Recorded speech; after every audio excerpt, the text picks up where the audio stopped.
Hello friends, welcome to R N lectures. आज का जो हमारा टॉपिक रहने वाला है वो रहने वाला है endotracheal tube. Endotracheal tube in short हमने सुना होगा आईसीयूज़ वगैरह में ईटी ट्यूब लाओ, इंटूबेट करना है, इंटूबेशन देना है। पेशेंट अगर कोमाटोज में आ रहा है या उसका obstruction to airway pathway block है तो डॉक्टर्स जनरली एडवाइस करते इंटूबेट द पेशेंट। तो इंटूबेट द पेशेंट मीन्स हमें कोई ऐसा डिवाइस इंसर्ट करना है जिससे कि हम पाथवे को, एयरवे पाथवे को हम क्लियर कर सकें। तो डेफिनेशन आपके सामने दिख रहा होगा स्क्रीन पे। Device inserted through larynx into trachea to convey gases and vapours into lungs. ऐसा डिवाइस जो इंसर्ट करा जाता है कहाँ से? Larynx to trachea.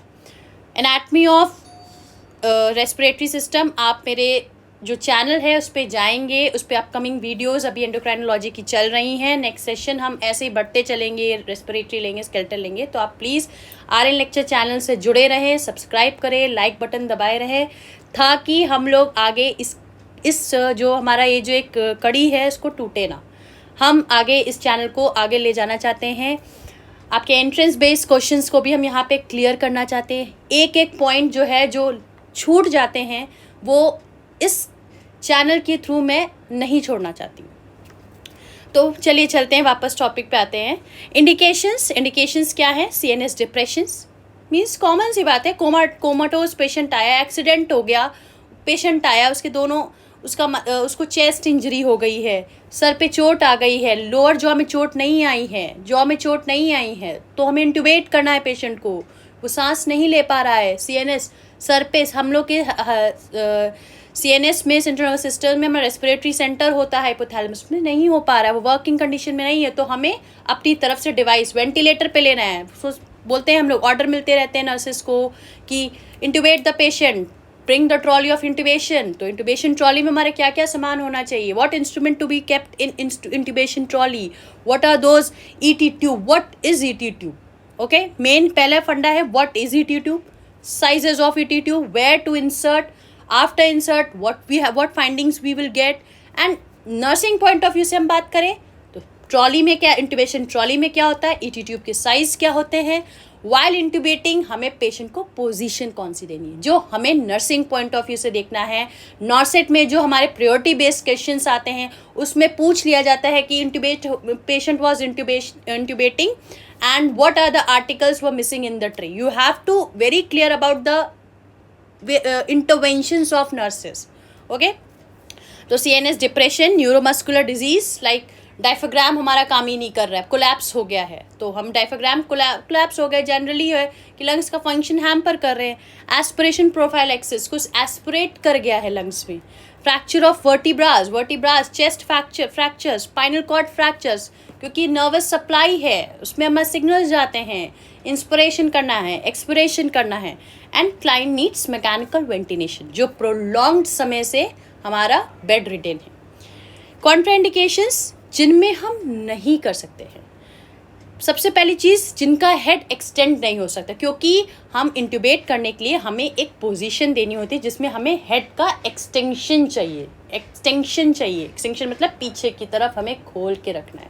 ठीक, trauma of cervical spine and anterior, क्योंकि अगर ट्रॉमा है, हम लोग वैसे ही बोलते हैं अगर कोई इंजरी, कोई एक्सीडेंट है, पेशेंट कोलैप्स पड़ा है, तो सबसे पहले हमें नेक को इमोबाइल करना है, मतलब नेक जो है उसको हम लोग को फिक्स रखना है, उसको हिलाना डुलाना नहीं है। सर्वाइकल स्पाइन अगर गई तो पेशेंट तुरंत पैरालिसिस में चला जाएगा, लाइफ लॉन्ग आप उसको नहीं सही कर सकते हैं। Then mandibular fracture, lower jaw का फ्रैक्चर या trismus, lock of jaw. Trismus is a condition which is called lock of jaw, जिसके जॉ एकदम क्लेंज्ड मतलब एकदम कस के बंद है। एपिग्लॉटल एरिया इन्फेक्शन, क्योंकि हमारा ग्लॉटस एरिया में जाता है, लेरिंग्स से, वॉइस बॉक्स से हमारा ट्रेकिया में जा रहा है, तो वहाँ पे एपिग्लॉटस होता है, तो वहाँ का इन्फेक्शन, तो ज़बरदस्ती हमें ट्यूब नहीं डालनी है। ओरोफेरेंजियल, अगर हमारा ओरोफेरेंजियल मीन्स माउथ का कोई भी हमारा हेमरेज है, ब्लड हम लोग को दिख रहा है, वहाँ पे ब्लड इकट्ठा है, तो उस जगह पे हम लोग को नहीं इंटूबेट करना है। देन इंटूबेशन, अब इंटूबेशन हमारा 2 टाइप्स का होता है, ओरोफेरेंजियल इंटूबेशन एंड नेजोफेरेंजियल इंटूबेशन। हम लोग माउथ के थ्रू कर सकते हैं या फिर with the help of nose. Generally हम लोग प्रेफर करते हैं ओरोफेरेंजियल, हम लोग ज़्यादातर देखते हैं ओरोफेरेंजियल, क्योंकि पाथवे थोड़ा सा पास पड़ जाता है ना। नेजोफेरेंजियल एक स्टेप और ऊपर हम जा रहे हैं तो पाथवे और लंबा पड़ रहा है। तो जनरली हमने देखा होगा वेंटी से पेशेंट कनेक्टर बड़ी सी मशीन होगी, हमने आईसीयू में देखा होगा बड़ी सी मशीन, साइड में माउथ से एक ट्यूब होगी जो हमारी एक बड़ी से पाइप से कनेक्टेड होगी और वो पाइप हमारा वेंटिलेटर से कनेक्टेड होगा। तो यहाँ तक एक पिक्चर हमारी आईसीयू से क्लियर हुई। जो अभी भी बीएससीज के फर्स्ट ईयर सेकेंड ईयर बच्चे जिन्होंने अभी आईसीयू की पोस्टिंग नहीं देखी है उनके लिए ये चीज़ कि उनके लिए एक पिक्टोरियल व्यू में क्रिएट करी कि उन्होंने कभी ना कभी लाइफ में देखा होगा, मूवीज़ में देखा होगा, ऐसे सीन्स दिखते होंगे, या फिर जो प्रिपेयर कर रहे हैं for being a nurse entrance exams के प्रिपरेशन लिए, उनके लिए भी ये चीज़ है। देन पार्ट्स ऑफ एटीट्यूड, अब जो नर्सेस एंट्री कर चुके हैं, जनरली एमसीक्यूज़ में एग्जामिनर्स एमसीक्यूज़ में पूछते हैं, एग्जामिनर्स वाइवा में पूछ लेते हैं कि ये एटीट्यूड रखा है, अब इसके पार्ट्स बताइए आप। तो चलते हैं हम लोग पार्ट्स की तरफ कि दिखता कैसा है ईटी ट्यूब हमारा। Now the picture is on the screen, that is parts of ET tube. तो आपके सामने ईटी ट्यूब की पिक्चर बहुत अच्छी सी मैंने लगाई है, उसमें बहुत अच्छे से मैंने एक एक पार्ट्स आपके लिए देखे लगा रखे हैं। सबसे पहले हम लोग चलते हैं मशीन एंड से। मशीन एंड देखा आपने, जो कि 15 mm का कनेक्टर होता है। Please be clear with the photos because नॉर्सेट में इमेज बेस्ड क्वेश्चंस होते हैं। रख देंगे, पिक्चर आ गई सामने कंप्यूटर पे, टिक लगाओ। आपके पास समय नहीं है कि हाँ ये मैंने, तो please be clear. Bar bar videos देखिए, जितनी बार आप वीडियोस देखेंगे उतना आपके माइंड में पिक्टोरियल कैप्चरेशन बैठ जाए कि हाँ ये वीडियोस में ये वाली पिक्चर थी। तो मशीन एंड से हम पेशेंट एंड की तरफ चलते हैं। तो मशीन एंड में हम देख रहे होंगे जो मशीन एंड होता है वो 15 mm का कनेक्टर होता है। ये हमारा वेंटिलेटर, ये ही हमारा टी पीस से कनेक्ट होकर फिर हमारा ट्यूब्स होते हैं, दो बड़े बड़े लॉन्गेटेड ट्यूब्स होते हैं जो कि वेंटी से कनेक्टेड रहते हैं। फिर उसके बाद हम देख रहे हैं एक पाइप है, ये जो लंबा सा पाइप है, this is radio opaque line. ये एक रेडियो ओपेक लाइन है। आप प्लीज़ इसको, अगर आपके आईसीयूज़ में हो, आप लोग पोस्टिंग में जा रहे हो, प्लीज़ आप आरएन लेक्चर्स की एक वीडियो ऑन करके इसको आप ईटी ट्यूब को लेकर प्लीज़ एक बार ज़रूर गो थ्रू होइएगा, ताकि आपको वाइवा में एग्जामिनर रखता है तो आप बी क्लियर है, नथिंग टू बी डाउट, एकदम सटीक आंसर देना है। पायलट बलून, इससे हम इंसर्ट करते हैं एयर, इससे हम इंसर्ट करते हैं, प्रेशर जनरेट करते हैं, आगे कफ को हम देखेंगे। This is called pilot balloon. इसमें सेल्फ सीलिंग वॉल्व होती है, ये नहीं कि हमें इसके आगे, जैसे हमने एनजी ट्यूब में देखा है, उसके बाद जब हम फीडिंग दे लेते हैं तो ऊपर एक कैपिंग होता है, इसमें कुछ ऐसा नहीं, इसमें सेल्फ सीलिंग, वही अपने आप नहीं, आपने सिरिंज हटाई अपने आप क्लोज, सिरिंज लगाई open. Okay, radio opaque line है, इसमें देखिएगा नंबरिंग्स दी हुई हैं, ठीक है, नंबरिंग्स दी हुई हैं। देन हमारा आता है आगे, आप देखिए आगे बढ़ेंगे हम लोग देखते हैं एक कफ होता है, यही इन्फ्लेट होता है और यही डिफ्लेट होता है। हमारी बॉडी में कोई भी ट्यूब फिक्स करना है तो अंदर हमें जाके कोई सूचरिंग नहीं करनी है, कोई कील नहीं ठोकनी है, सिंपल सी बात है।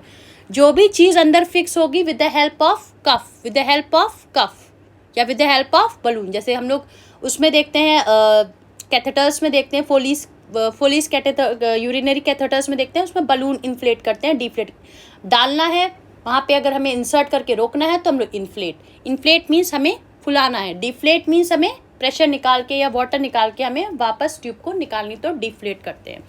देन आगे एक आई होती है, आप आईसीयूज में जाइएगा, please pick up that ET tube and go through that, adult ET tube I am talking, okay, go through that, क्योंकि अभी हम देखेंगे on the basis of adult and paediatric, हम पीडियाट्रिक में कौन सा यूज़ करते हैं और अडल्ट में कौन सा। तो ये जहाँ पे जो हम बात कर रहे हैं, हम अडल्ट ईटी ट्यूब की बात कर रहे हैं, अभी हम बच्चों वाली ईटी ट्यूब की बात ही नहीं कर रहे हैं, जिनकी अभी ऑनगोइंग पोस्टिंग्स चल रही है आईसीयूज में, ओटीज़ में। प्लीज़ गो थ्रू, आप उठाएं ईटी ट्यूब और बिल्कुल जाइए, डोंट ओपन द सील, आप सामने से देखिए, छुइए, क्योंकि जब तक आप आर्टिकल्स को छुएंगे नहीं, पकड़ेंगे नहीं, तब तक आपको चीज़ें समझ में आएगी ही नहीं। देन मफीज आई हैं एंड आगे होता है एक ओपनिंग होती है, दैट इज कॉल्ड बीवल, और यही ही पेशेंट एंड है। जो हम कफ का एंड है, जो पीवल का एंड है, उसको हम पेशेंट एंड कहते हैं। तो पिक्चर आई थिंक बहुत अच्छे से क्लियर लगा दी है मैंने, बहुत अच्छे से एक एक चीज़ आपको, इसमें मार्किंग्स दी हुई हैं 7.5 mm से 5.5 mm, ठीक है। अभी हम देखेंगे इसमें इंटरनल डायमीटर होता है और आउटर डायमीटर होता है। तो ये 5.5 mm आउटर डायमीटर के हिसाब से हम लोग देख रहे हैं 5.5 mm एंड इंटरनल डायमीटर 7.5, अंदर का और बाहर का डायमीटर दोनों चीज़ों की बात करी गई है। ठीक है, ये 24 सेंटीमीटर इलांगेटेड है। तो हम आगे चलते हैं। अब रैपर की, जब आप ईटी ट्यूब का रैपर उठाएंगे तो उसके पीछे देखिए, अंदर तो ईटी ट्यूब अपनी स्टेराइल रखी होगी, उसके पीछे हम देखते हैं क्या क्या लिखा होता है। हाँ, तो अब बात आ गई हमारे रैपर के पीछे क्या लिखा होता है। तो इट इज़ जो हमने अभी बात कर रहे थे, ये कैसी है, ये कव्ड है। तो अडल्ट में हमेशा याद रखिएगा कव्ड ईटी ट्यूब यूज़ होती है। कैसी ईटी ट्यूब यूज़ होती है, कव्ड। और पीडियाट्रिक्स में कैसी ईटी ट्यूब यूज़ होती है, अनकव्ड। तो कव के बेसिस पे हमने डिवाइड करा कव्ड एंड अनकव्ड। कव्ड यूज़ होती है हमारी अडल्ट में, अनकव्ड यूज़ होती है हमारी पीडियाट्रिक्स में। Paediatrics like child. ओके, ये इंटरनल डायमीटर के हिसाब से देखा जाए तो ये 5.5 mm की है एंड आउटर डायमीटर के हिसाब से देखा जाए तो ये हमारी है 7.5 mm, that is 22। Okay, 22 French. Okay, तो हम लोग इसको देख पा रहे हैं, लिखा हुआ है, आराम से आप देखिएगा। इट इज़ रिटेन 5.5 में इंटरनल डायमीटर आउटर, क्योंकि कोई भी चीज़ है उसके अंदर का डायमीटर बाहर का डायमीटर अलग होगा, उसके अंदर के पाथवे का डायमीटर एंड बाहर के पाथवे का diameter. It is written oral and nasal tracheal tube with cuff with Murphy's eye. Murphy's eye छोटा सा एक खोल होता है, radio opaque line and a pilot balloon. It is written pilot balloon. Okay, अब चलते हैं हम लोग parts of uncuffed ET tube. अब अनकव्ड यानी जो बच्चों वाली है वो कैसे दिखती है। तो here it's the image and ये रही आपके सामने पिक्चर, तो दिख रही होगी आपको आराम से। अब कॉमन सा डिफरेंस आप लगा पा रहे हैं, इसमें 2-3 चीज़ें हमारी नहीं हैं। वो क्या है 2-3 चीज़ें? 2 चीज़ें हमारी मेन नहीं हैं। एक तो कफ नहीं है, दूसरा हमें इसमें पायलट बलून की नीड नहीं है। ठीक है, और साइज़ तो है ही छोटा, पतला है, पतला मतलब थिकनेस के अकॉर्डिंग देखा जाए तो इसकी थिकनेस कम है। ये थिन इन नेचर है, वो थिक इन नेचर। आप डिफरेंस आराम से इमेज बेस्ड अब आपको रख दिया जाएगा तो आप आराम से बता सकते हैं। सेम मशीन एंड है, रेडियो ओपेक लाइन है, देन पेशेंट एंड है, बीविल है, मर्फीज आई है, no cuff and no pilot balloon. Back of the, अगर हम इसका सील पैक आप उठाएगा और इसके पीछे क्या लिखा है होता है, जनरली आप देखें, मैं इसलिए इमेज डाल रही हूँ, ये जनरली इमेज है, ये वो इमेज है जो आपको जनरली आईसीयू सेटिंग्स में मिलेंगी। ये कोई फॉरेन वाले वीडियोस की या फॉरेन इमेजेस नहीं है, ये हम लोग जो इंडियन सेटिंग्स में यूज़ करते हैं वो इमेजेस हैं। तो it is 2.5 mm and outer diameter is 3। Generally हम लोग जो यूज़ करते हैं वो हम लोग इंटरनल डायमीटर को लेकर यूज़ करते हैं, आउटर डायमीटर को लेकर नहीं यूज़ करते। हम लोग इंटरनल डायमीटर के साइजेस को लेकर हम यूज़ करते हैं। 2.5 mm की ईटी ट्यूब लाओ तो that is internal, ID 2.5 mm की लेकर आइए। ईटी ट्यूब मुझे 2.5 की चाहिए, यानी कि हम इंटरनल डायमीटर उसका 2.5 होना चाहिए, वो वाली ईटी ट्यूब हमको चाहिए। ओके, तो दिख रहा होगा आपको रैपर के साथ मैंने इसमें लिखा हुआ है, देख ली, oral nasal endotracheal tube without cuff with Murphy's eye and radio opaque line. तो यहाँ तक आपको इमेज क्लियर हो गई होगी। अब हम चलते हैं sizes of ET tube and it's formula. बहुत इम्पॉर्टेंट है, आई थिंक नॉर्सेट में इसका फॉर्मूलेज दिए हुए थे। क्वेश्चन था कि एक नर्स है, उसको एक इंटुबेशन ट्रे प्रिपेयर करनी थी, देन उसने इंटुबेशन ट्री में सारे आर्टिकल्स रख रहे थे, वो सारे, लेकिन पीडियाट्रिक्स का लिए उसमें मेंशन कर दिया था कि पीडियाट्रिक्स को इंटुबेट करना है और उसके लिए एक नर्स को ट्रे लगानी है। तो उसमें पूछा गया था कि पीडियाट्रिक्स के लिए हम जो ईटी ट्यूब यूज़ करेंगे उसका कौन सा फॉर्मूला यूज़ करेंगे। तो उसमें बहुत ढेर सारे फॉर्मूलाज दिए थे और हम लोग को फॉर्मूलाज भी जो सही था उसको टिक करना था। तो क्वेश्चन कहीं से भी बन सकता है, ऐसा नहीं कि आपसे सिंपल ईजी वन वे पूछ लिया कि हाँ एंडोक्राइन ग्लैंड कहाँ होता है, एंडोक्राइन ग्लैंड कौन से होते हैं, ऐसे क्वेश्चंस नहीं आएंगे। नर्सिंग पॉइंट ऑफ व्यू से, a nurse is in ICU, posted in ICU and doctor has order to prepare intubation tray for a paediatric, then she want to choose a ET tube for a pediatric, which formula she will use to choose the ET tube। तो formula बच्चों के लिए आप निकालना पड़ेगा। और बच्चा जो है उसका भी हम एज दे सकते हैं, बिलो 6 ईयर्स है या अबव 6 ईयर्स है। अगर बिलो 6 ईयर्स है तो कौन सा फॉर्मूला है, अबव 6 ईयर्स है तो कौन सा फॉर्मूला है। तो आइए इसको हम लोग देखते हैं। पहले हम लोग साइजेस देख लेते हैं, फॉर्मूला इसी के आगे हम लोग प्रोसीड करेंगे। देन एज 10 to 14 ईयर्स है।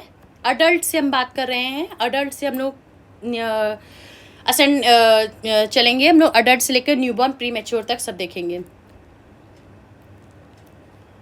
चलिए स्क्रीन तक पूरा ले आती हूँ। ट्यूब हम लोग किस साइज पे जनरली सिलेक्ट करते हैं, किस बेस, आउटर डायमीटर को लेकर नहीं, इंटरनल डायमीटर को लेकर करते हैं। तो आपके सामने स्क्रीन पे दिख रहे होंगे, बढ़िया से लिखे गए हुए हैं 10 to 14 years, that is 7.0 to 7.5। एक चीज़ आप नोट कर लीजिएगा, फीमेल में हम लोग 7 to 7.5 या 7 to 8 mm का ईटी ट्यूब यूज़ करते हैं अडल्ट फीमेल में। एंड अडल्ट मेल की अगर हम बात करें तो 8 से हम लोग 9.5 mm का यूज़ कर सकते हैं अडल्ट मेल की। Adult female 7 to 8 mm, adult male 8 to 9.5 mm। Okay, तो 10 to 14 years 7.0 to 7.5 mm, 7 to 10 years 6.5 to 7.0 mm, 4 to 6 years 5.5 to 6.5 mm, then 1 to 4 years 4.5 to 5.5 mm, 6 to 12 months 4.5 to 5 mm, 1 to 6 months का है तो 4.0 to 4.5। अभी आप ये जो देख रहे हो ना 4.5, अभी मैं इसको फॉर्मूला में पुट करूँगी एग्जाम्पल लेके, तो ऑटोमेटिकली ये निकल कर आ जाएगा। इसीलिए क्वेश्चंस ऐसे आते हैं नॉर्सेट में। नॉर्सेट सपना सब देखते हैं, देखना भी चाहिए, बिल्कुल देखना चाहिए, लेकिन उसके लिए हमको उतना हार्डवर्क लगाना पड़ेगा। हार्डवर्क होना चाहिए कि हाँ, what I am aiming I should perceive that. So for that you have to do your hard work, you have to give your input in your dreams so you can get the output of your dreams. Okay, तो 1 to 6 month 4.0 to 4.5, neonates 2.5 to 3.5 mm, premature 2 to 2.5। अब चलिए हम formulas पे चलते हैं।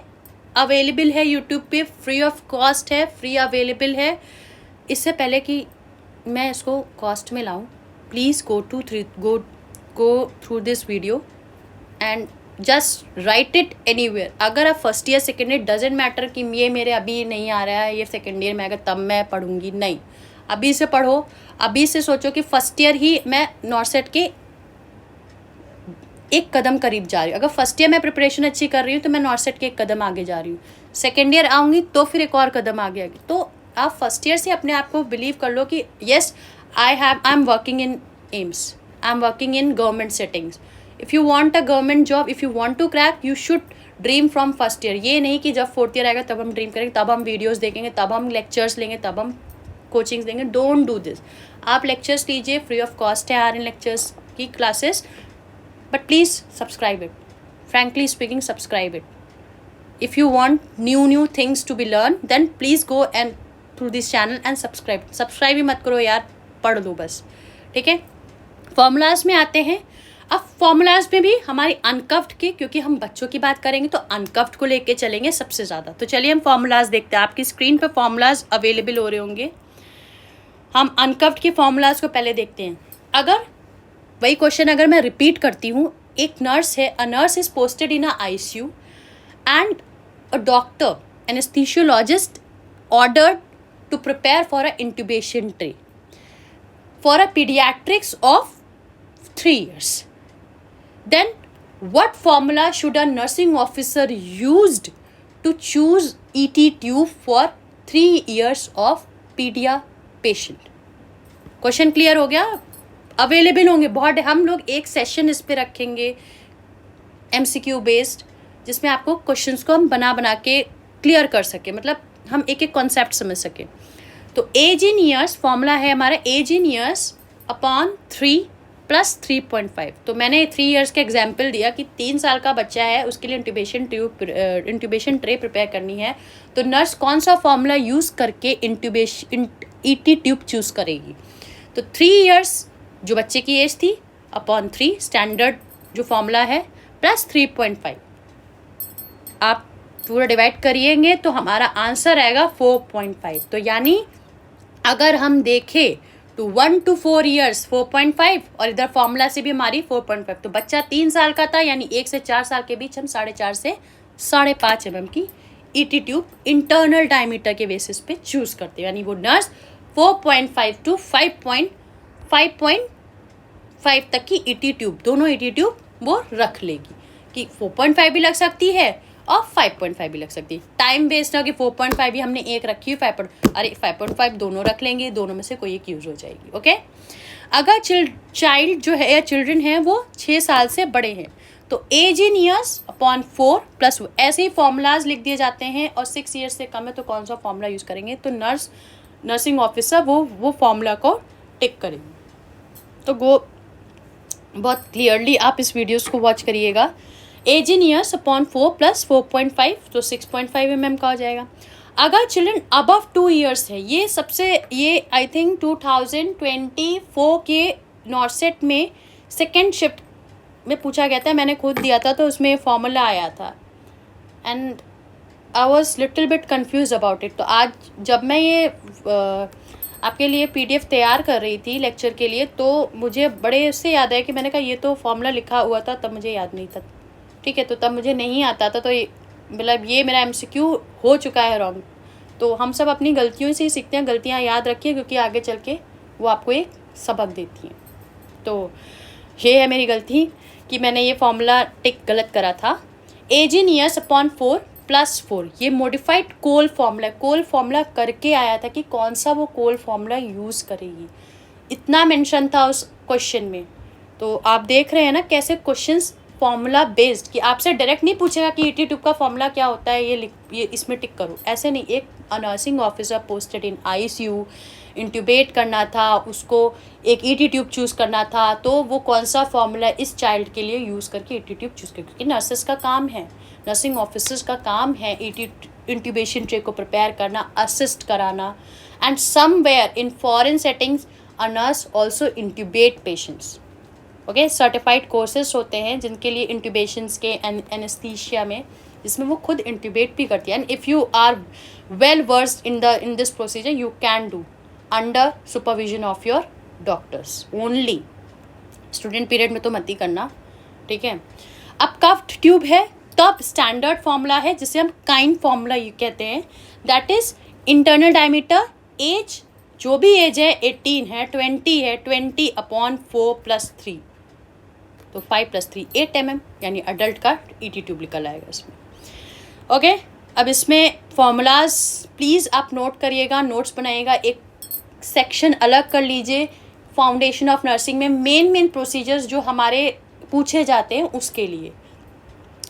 तो यहाँ तक हमारे फॉर्मूलाज और साइज एंड ET ट्यूब्स तक क्लियर हो गए होंगे। अब हम नेक्स्ट जो हेडिंग है, how the placement of ET tube is confirmed, कि हम ET ट्यूब की प्लेसमेंट को कैसे कन्फर्म्ड करते हैं। तो उसके लिए हमारा कुछ कैसे कन्फर्म्ड कर सकते हैं, कॉमन सी बात है, हम कोई चीज़ अंदर बॉडी में इंसर्ट कर दिए हैं तो हमको ये पता होना चाहिए ना कि हमने सही इंसर्ट करा है या गलत इंसर्ट करा, कुछ तो फाइंडिंग्स होंगी। तो हम कैसे कन्फर्म्ड करते हैं, जायज़ सी बात है, हम ब्लाइंडली डाल रहे हैं, ब्लाइंडली, क्योंकि हमने बस जितना हमें पाथवे दिख रहा था हम उतने तक डाली, बाकी वो जो चीज़ हमने with the help of the pathway which is visible to us, उसकी हेल्प से जितना हमने डाला है आगे जाके जो पाथवे में नहीं दिख रहा है, उसके अंदर जो पार्ट गया है वो सही गया है या गलत, ये कंफर्म करना भी ज़रूरी, क्योंकि हमने डाल दिया और मशीन एंड से पता चला वो गलत जगह चली गई है, वो ईसोफेगस में चली गई है, भाई 8 mm या 9.5 mm की वो ईसोफेगस को टच कर गई तो फिर वो हमारी रप्चर भी कर सकती है अदर ऑर्गन पार्ट्स को, क्योंकि बीवल एंड बहुत शार्प, हल्का सा शार्प होता है। तो चलिए चलते हैं, how the placement of ET tube is confirmed. First is image में दिखाऊंगी, इमेज में मैंने इमेज डाल इसीलिए रखी कि आपके सामने ये रखा होगा, ऐसे क्वेश्चन आ जाएंगे कि just like a nurse is posted in a ICU for confirming the ET tube placement, a device is kept, image is given below, name the device। एक डिवाइस, एक नर्स है पोस्टेड है ICU में और ET ट्यूब प्लेसमेंट के लिए उसने एक डिवाइस लिया है और उस डिवाइस की इमेज नीचे लगी हुई है। आप उस डिवाइस को देखकर उस डिवाइस का नाम बताइए। तो भाई जब मैंने देखी ही नहीं होंगी तो मैं कैसे बता दूँगी, तो इसीलिए वीडियोस इसमें डाल रहे हैं ताकि आपको ये चीज़ क्लियर हो सके। ओके, नोटिफिकेशंस पे जाने की कोई ज़रूरत नहीं है आप लोग को।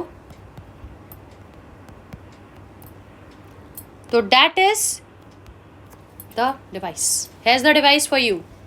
ये रहा सवाल, सॉरी ये रहा आपका इमेज।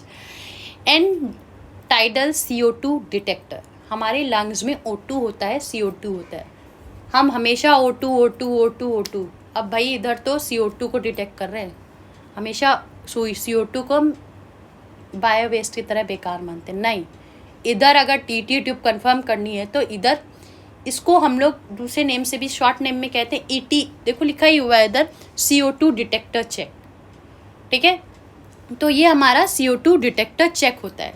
अब ये कैसे और कहाँ कनेक्ट होता है, प्लीज़ इमेज में ज़रूर जाइएगा। इमेज में इसीलिए डाली हूँ कि आप लोग इमेज को देखिए, इसको क्या कहते हैं, and tidal CO2 detector, ET CO2 detector भी कहते हैं इसको। कई जगह ET CO2 डिटेक्टर लिखा होता है, कहीं जगह कैलोरीमीटर लिखा होता है, ठीक है। तो ऑब्लिक में कैलोरी मीटर लिख लीजिएगा प्लीज़, मैंने इधर नहीं लिखा है।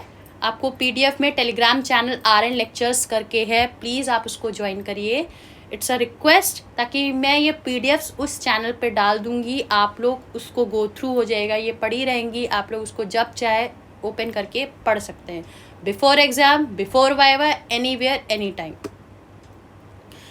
तो ET CO2 डिटेक्टर है, ये आप इमेज देख रहे हो, नॉर्सेट में पूछ सकते हैं, पूछी गई भी हैं कभी कभी, तो आप इसको देख लीजिए, माइंड में बिठा लीजिए, ठीक है। ET CO2, इसमें कलर चेंज होता है, पर्पल लैवेंडर कलर है, येलो कलर होता है, टैन येलो कलर होता है, एंड देन दैट इज एकदम हम जैसे क्ले कलर भी हो जाता है। तो आप इसमें रेंजेस होती हैं, बस इसको आपको इमेज गो थ्रू होने की ज़रूरत है। बस ये ध्यान रखिएगा, अगर लैवेंडर प्लस येलो कलर है तो यानी मैकेनिकल वेंटिलेटर जो भी हमारी गैसेस अब दे रहा है वो डायरेक्टली हमारे लंग्स में जा रही है, और परफ्यूजन जो है वो अच्छे से हो रहा है, ठीक है। येलो प्लस लेवेंडर, अगर इसके अलावा कोई भी कलर आता है तो यानी परफ्यूजन, यानी कि हमारे जो ET ट्यूब है वो गलत जगह पे, वो लंग्स में नहीं दे रहा है, लंग्स को परफ्यूज नहीं कर रहा है, ठीक है।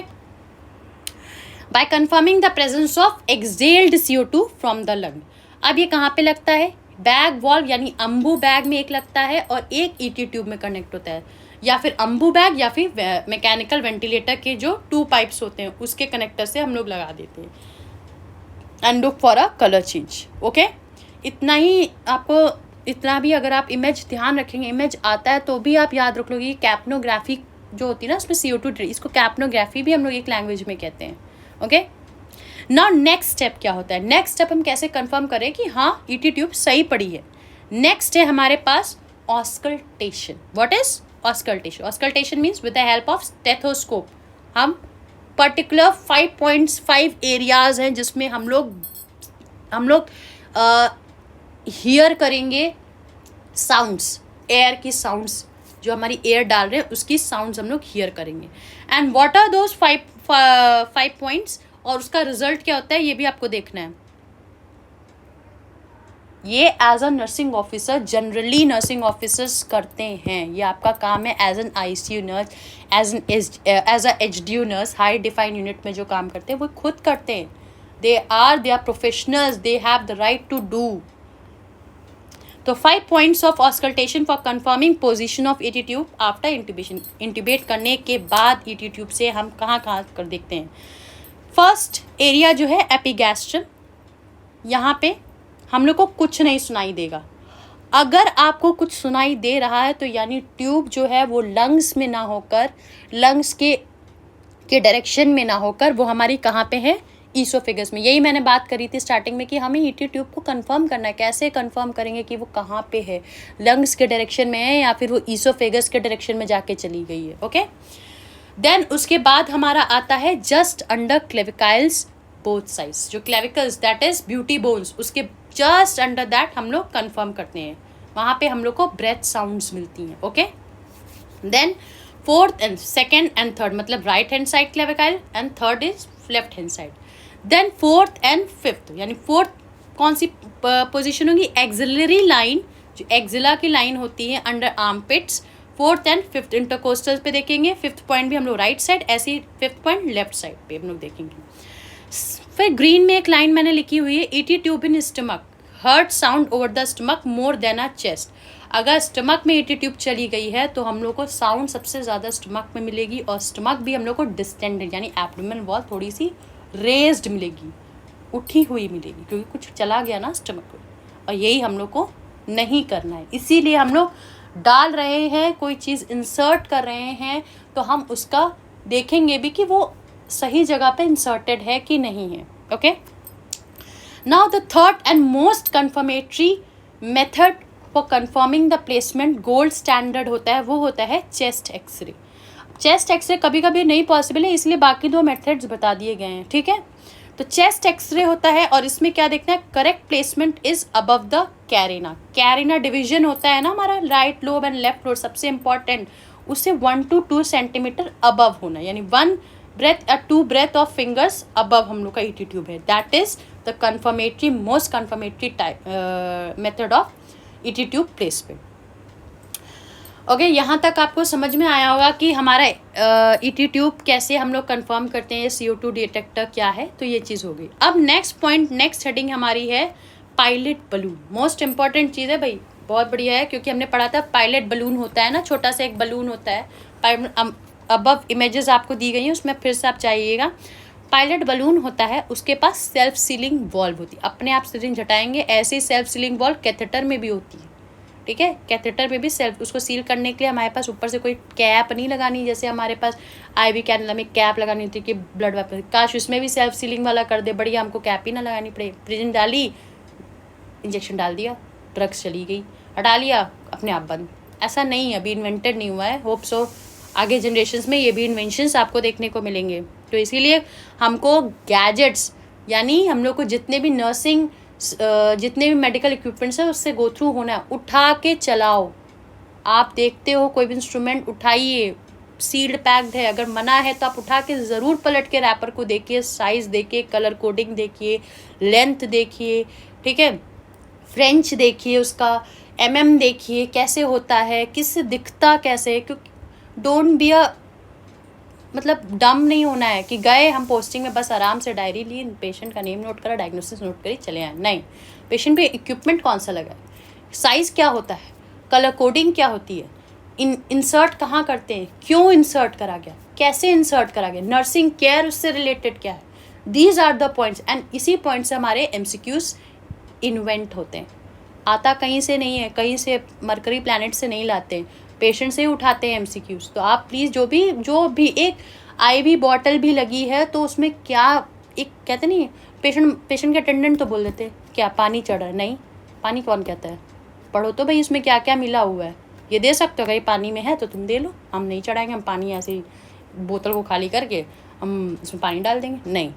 आपको, आपके पास अगर खुद की नॉलेज है तो आप अटेंडेंट को वहीं पे पटक दो, देखो भाई पानी नहीं है, साफ बता रही हो, अगर पानी है तो नहीं चढ़ेगा, पानी लेकर आओ, क्यों हम भैया अपने हॉस्पिटल का इतना खर्चा करें, तुम्हारा पानी चढ़ा देंगे, तुम पानी ले आना बाहर से भर के।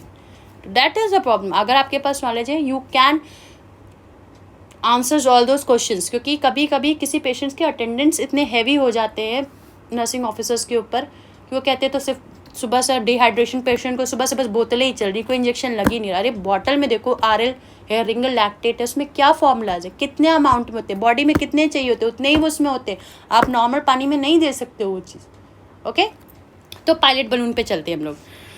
पायलट बलून, ओके, अभी उसको हाइड कर लेते हैं, पहले ही आपके सामने सारे सरप्राइज खुल जाते हैं हम लोग के अंदर। तो पायलट बलून देखा था, मेंटेन कफ इन्फ्लेशन, यानी इन्फ्लेट, उसको इन्फ्लेट करने के लिए होता है। ओके, कफ को इन्फ्लेट करता है, और इसमें जो कफ का प्रेशर होता है वो एज अ नर्स यहीं पे आता है, यहीं पे क्वेश्चन जनरेट हो गया। एज अ एक नर्सिंग ऑफिसर है, she is working in a ICU and a person an adult is intubated, and doctors advise to monitor the cuff pressure. So at after what hours of time she should monitor?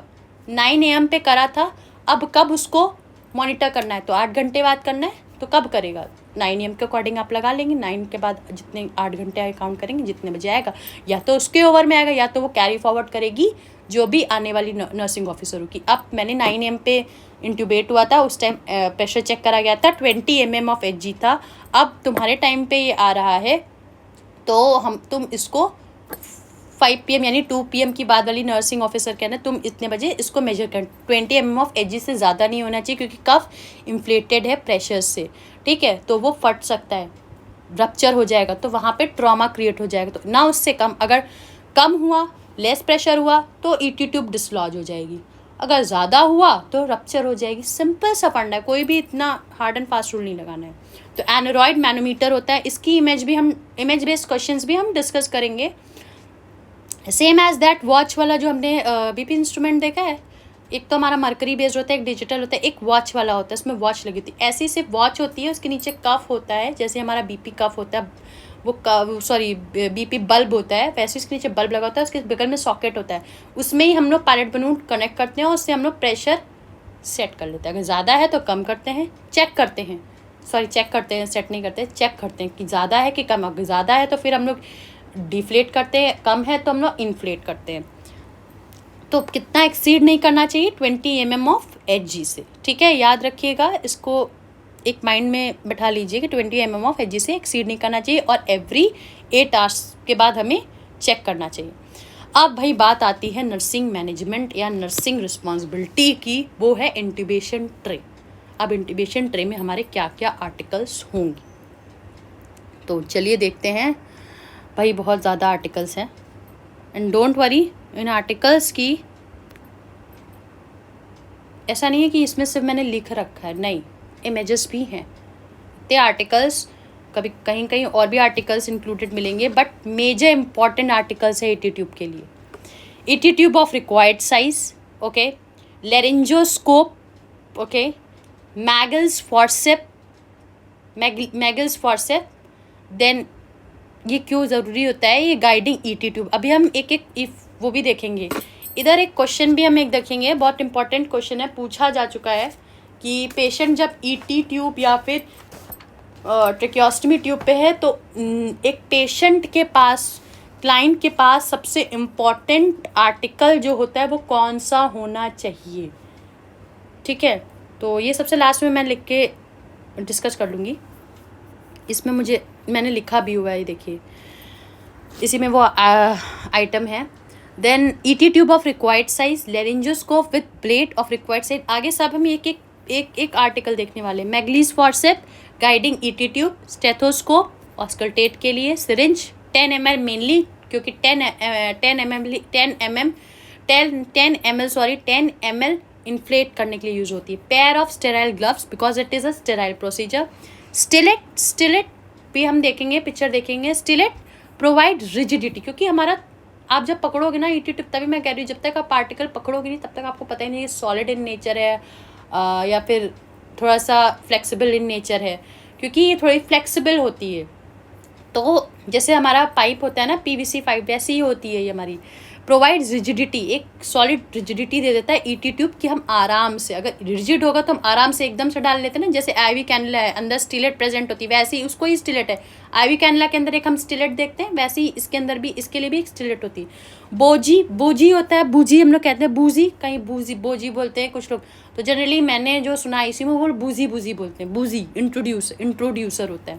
Help to guide the ET tube in the airway, ये guide करने के लिए होता है। Suction catheter, upcoming videos मेरी suction catheters and Foley's catheters पे होगी। Easy mnemonic tricks डाल रही हूँ शॉर्ट्स पे, तो प्लीज़ आप उसको देखते रहिए, लाइक सब्सक्राइब करते रहिए। इंपॉर्टेंट है, आप देख लो, लाइक सब्सक्राइब कोई बात नहीं, मत करो, ठीक है, अच्छा लगे तो कर दो, नहीं अच्छा लगे तो कोई बात नहीं। देन प्लीज़ निमोनिक्स ट्रिक्स मैं डाल रही हूँ ईजी वे में, कोड्स को लर्न करने के लिए, कलर कोड्स को लर्न करने के लिए विथ साइज़, तो आप उसको देखिए। अभी मैंने आईवी कैनुला पे डाल रखी है, देन वेंचुरी मास्क पे डाल रखी है, अभी और डालूंगी। सक्शन कैथेटर्स पे है नेक्स्ट, देन उसके बाद पोलीस कैथेटर्स पे, यूरिनरी कैथेटर्स पे है, देन उसके बाद सूचर्स पे डालने वाली हूँ, उसमें भी क्योंकि कलर कोड्स बहुत होते हैं। चलिए जंप करते हैं अपने मेन टॉपिक पे। Ambu bag artificial manual breathing unit, okay, full form is that airway manual breathing unit.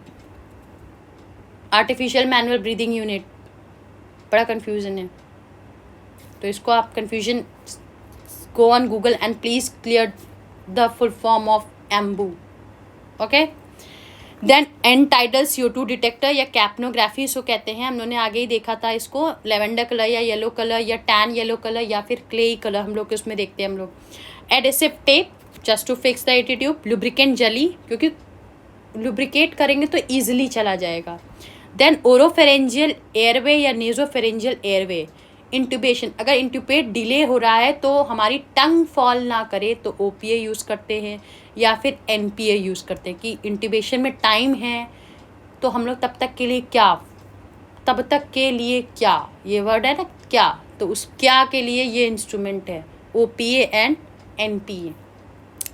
Mask and PPE personal protect, क्योंकि हम लोग को स्पिलेज हो सकता है.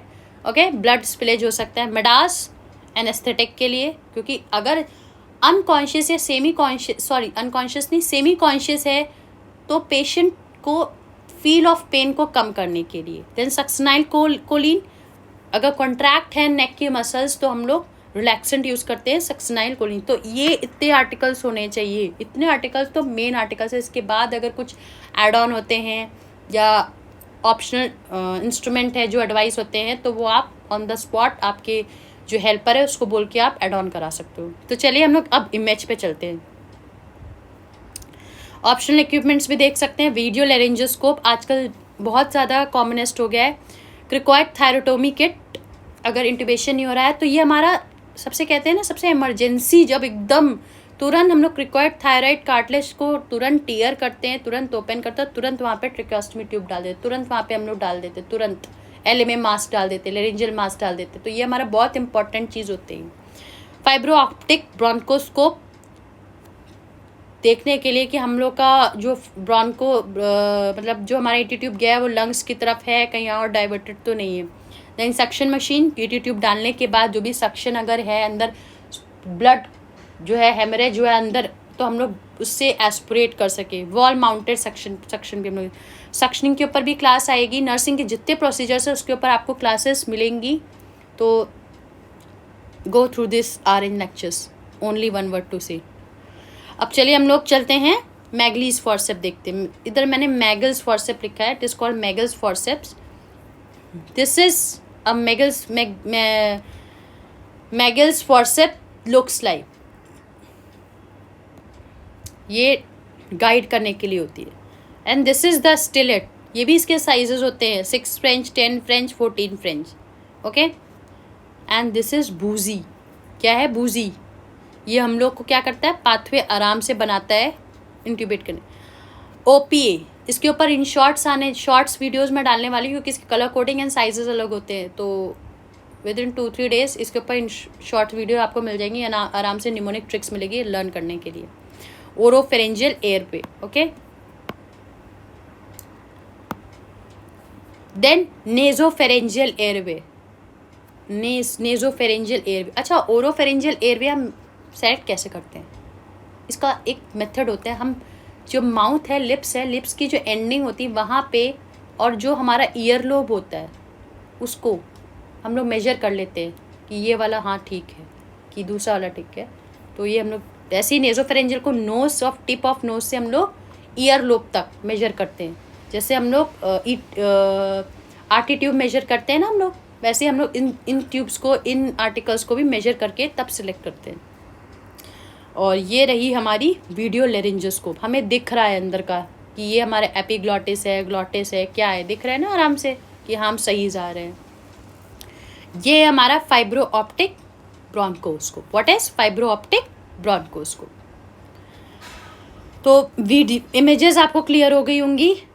मैगलीज forceps, stylet, bougie, OPA, it is also known as Guedel's airway, nasopharyngeal airway, video laryngoscope, suction fibro optic bronchoscope. Suction catheters की image मैंने नहीं लगाई है. इन शॉर्ट्स वीडियोस में मैं आपको सक्शन कैथेटर की इमेज डाल दूंगी, और कलर कोडिंग्स हैं, साइजेस हैं, वो आपको शॉर्ट्स में आपको मिल जाएंगी.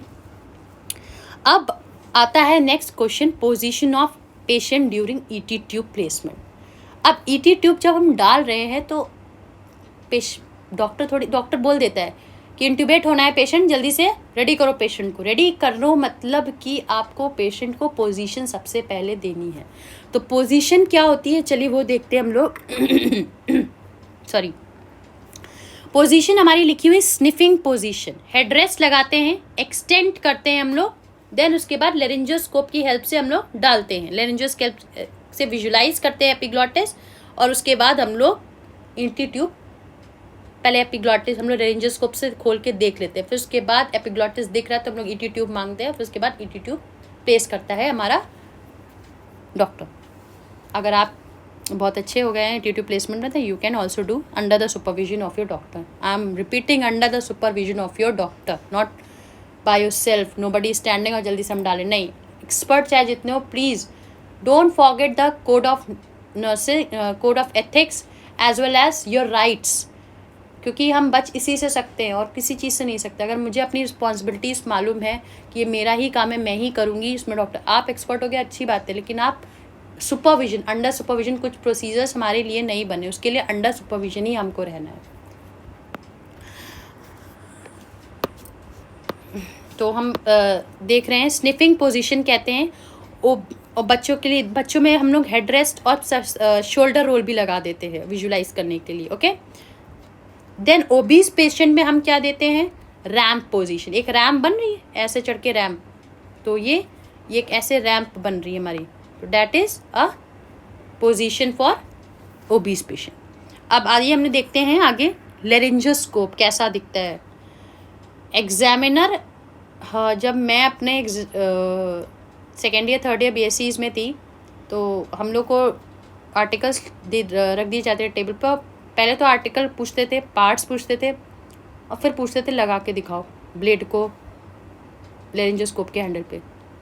जब आपने लगाया होगा तो डेफिनेटली आप लगा लोगे, नहीं लगा पाते थे, क्योंकि हम लोग जनरली क्या होता है, नहीं, लोग बहुत बड़ी समस्या वाले आईसीयू हम अंदर चले गए। आईसीयू जाइए, लगाइए, एक बार नहीं लगेगा, 2 बार नहीं लगेगा, पर प्लीज़ लगाना सीखिए कि ब्लेड को हम लोग कैसे डालते हैं, कैसे डाल के वीडियोस लगा लीजिए सामने, और प्लीज़ आपको मिले आप लगा के सेट करके दे, क्योंकि आपका एग्जामिनर लेरिंजोस्कोप की ब्लेड रख देगा, हैंडल रख देगा, आप बता लोगे, सब चीज़ बता लोगे, लेरिंजोस्कोप ब्लेड साइज सब बता, लेकिन अगर आप लगा के नहीं दिखा पाए तो then there is no worth of telling the size, the parts, okay. Types of laryngoscope blades, Macintosh blade curve blade होती है, मिलर ब्लेड जो होती है वो हमारी स्ट्रेट ब्लेड होती है। जनरली हम लोग यूज़ करते हैं Miller blade for paediatrics, preterm में मिलर 0 बोलते हैं, मिलर 0 ब्लेड, न्यूनेट में Miller 0 blade, neonate to 2 years में 1 मिलर 1, 2 to 6 ईयर्स में हम लोग मैकिन्टॉश यूज़ करते हैं, 2 मैकिन्टॉश, 6 to 12 ईयर्स अगर बोले तो मिलर 2, अबव 2 ईयर्स मिलर 3, और अडल्ट में हम लोग मैकिन्टॉश की 3 या 4 ब्लेड यूज़ करते हैं, या फिर मिलर की 3 या 4 ब्लेड यूज़ करते हैं, ओके। तो जो नीड है, मिलर बोलेंगे तो मिलर, मैकिन्टॉश बोलते हैं तो कर्व्ड ब्लेड होती है हमारी। देन आता है on the basis of pressure types of ET tube. Pressure के बेसिस पे हमारा ईटी ट्यूब के क्या टाइप्स होते हैं। इमेज डाल रखी है, ऐसा नहीं है कि सिर्फ मैंने रिटर्न रखा है, नहीं, आपके लिए इमेज इसलिए ऐड ऑन है कि आपको पिक्चर क्लियर रहे माइंड में। पीवीसी यानी polyvinyl chloride and red rubber. Red rubber आप देख रहे होंगे, इमेज में दिख रहा होगा, मैंने लिख रखा है high pressure low volume red rubber.